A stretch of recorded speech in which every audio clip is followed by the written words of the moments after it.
What's good? What's good, everybody? Welcome back to another episode of the Urban Platform Speaks. Make sure to like and subscribe as you tune into the channel. Check out the content. And with that being said, man, I want to react to a video I was watching, Hoop Threads, right? And Hoop Threads is basically spoke about the relationship between Lavar Ball and Lonzo Ball, right? And and how that there is like a rift between those guys. But I also I wanted to speak about not just the rift between the son and the father, but like the relationships and how this NBA thing and it did the NBA mission and the ball brand and all that stuff, how it has really destroyed their family. You know, recently the family, Lavar Ball and his wife, they separated. I don't know if they divorced yet, but they separated. She's gone her own way. So just imagine, you starting out with somebody and y'all set a goal and a mission to raise your family and raise your kids and to get them to the NBA. And then soon as you accomplish this, you know, um, he tragically had to had she tragically had some medical issues. Then he tragically had to have one of his legs amputated. The relationship between him and his sons are kind of like, rocky. And so it's crazy, like the pursuit of success has brought this family to where it is right now, right? And I'm wondering if they feel like especially LeVar Ball. I think that the boys probably regret some of what has gone on with the family. But I wonder if LeVar Ball feel like it was worth it, like to put a rift, to lose his wife and have a rift between him and his son, all for the pursuit of happiness and this NBA dream.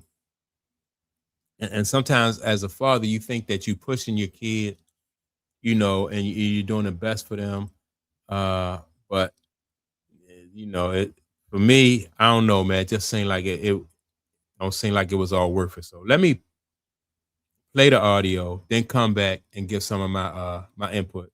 When you signed your big deal, what was your like goal? Was because some players are like, okay, I'm gonna spend all my marketing money I could spend, contract money I'm gonna invest, whatever. Like, what was your kind of structure when you got like real bread? I had no structure, bro. I literally was just hooping and following my pops, listening to my pops. LeVar Ball goes off on Lonzo after Lonzo blamed him for going broke. And that alone tells you how far things have fallen from where this family started. There was a time when the Ball family felt untouchable, when the cameras followed them everywhere and the predictions sounded crazy until they started coming true. But somewhere between that moment and right now, something between a father and his son broke in a way that a television show and a shoe brand could not fix. Lonzo has started talking, and what he is saying about the beginning of his career is pulling one of the most complicated relationships in modern basketball back into the spotlight. Stay with us because the story of what actually happened inside the Ball family, behind the brand and beneath the hype, is darker and more human than anything the public was ever allowed to see. Here, All right, so let me say this. I just think that LeVar Ball along the way just lost sight of like what was really important to him. Like what was most or what should have been most important to him was the whole thing was his family. Like, the number one, you want to create and a better life for your family, but not you shouldn't create a better life and then lose the family. And so I'm sure that wasn't the goal, right? And so he took his focus was on this NBA dream and getting his boys to the league and all that stuff. Like I said, now he in a position where his marriage, it was is dissolved and fall apart. And now, maybe some resentment between him and his sons, right?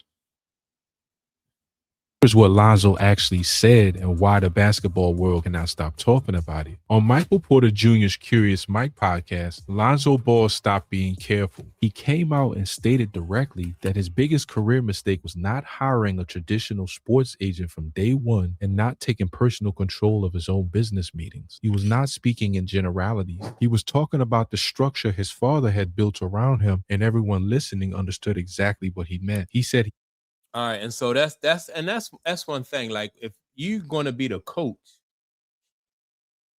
and the father, right, or you're going to be have the business relationship and try to parent at the same time, it don't work. And a lot of parents are find, they find that out, like, because these the kids want you to be they want you to be their father.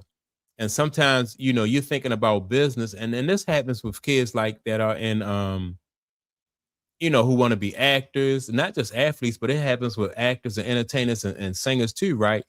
And when their parents, that just causes a rift between them, because it's hard to have both of those jobs, right? And most of the time it don't work. he never wanted to wear the big Lavr brand shoes. He said they were not built for competitive basketball. He said the sneakers ripped and fell apart quarter by quarter during live NBA games, forcing him to change pairs between quarters just to survive a single night of professional basketball. And when he brought those concerns to Lavar, his father did not listen. Instead, Lavar told Lonzo that refusing to wear the family shoe line meant he was going against family. That was the choice Lonzo was given: wear shoes that were destroying his feet, or be seen as a traitor to the brand his father had built his entire public identity around. He wore. See, that's a mistake right there, right? And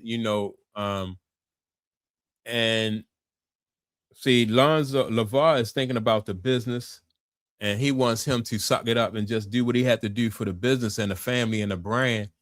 Well, his son was like, I'm not feeling that. And so when you start doing that kind of stuff as a parent from a business standpoint, man, it just causes, like I said, it puts a divide between you and your son. The shoes, and now years later, with his career in the place it currently is, he is saying publicly that the whole framework was wrong from the very beginning. The numbers don't lie. A second overall pick, a player once compared to the greatest facilitators in NBA history, is currently a free agent with no team calling. That is not a reflection on his talent alone. That is the result of a series of decisions that began long before Lonzo ever stepped onto an NBA floor. But to understand why this matters, we need to go back to where it all started, when the Los Angeles Lakers selected Lonzo Ball with the second overall pick in the 2017 NBA draft. The moment felt like the beginning of something massive.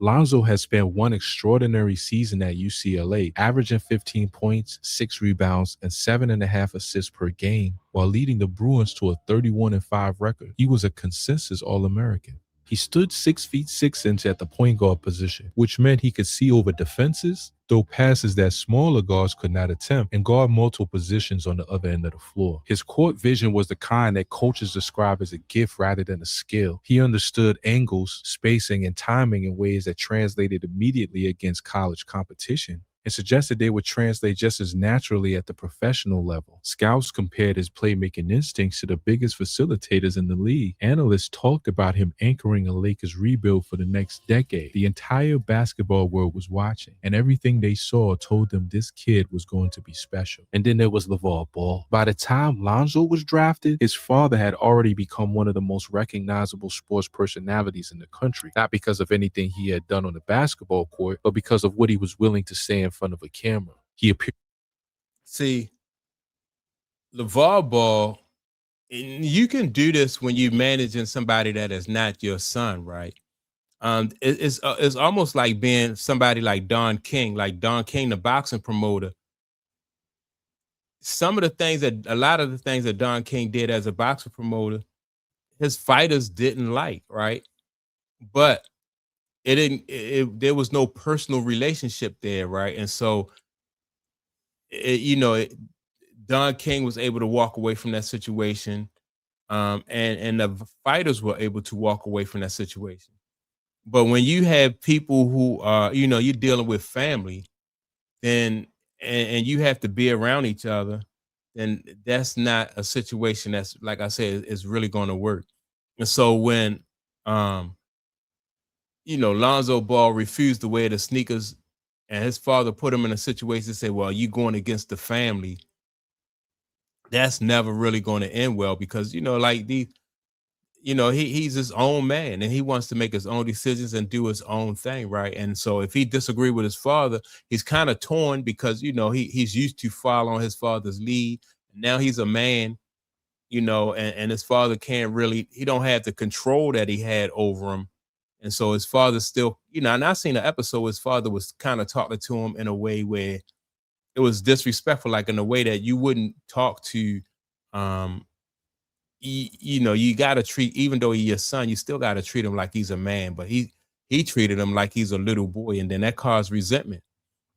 And it just hurt the relationship. On television programs, gave interviews at tournaments, made predictions that sounded impossible, and built a public narrative around the Ball family entirely on his own terms.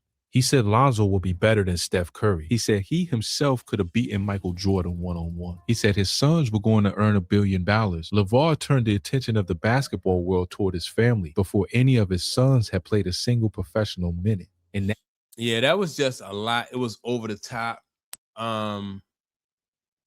So, like I said, it's just crazy to build a or to try to pursue all this success at the expense of your family. Like I said, his marriage is over with.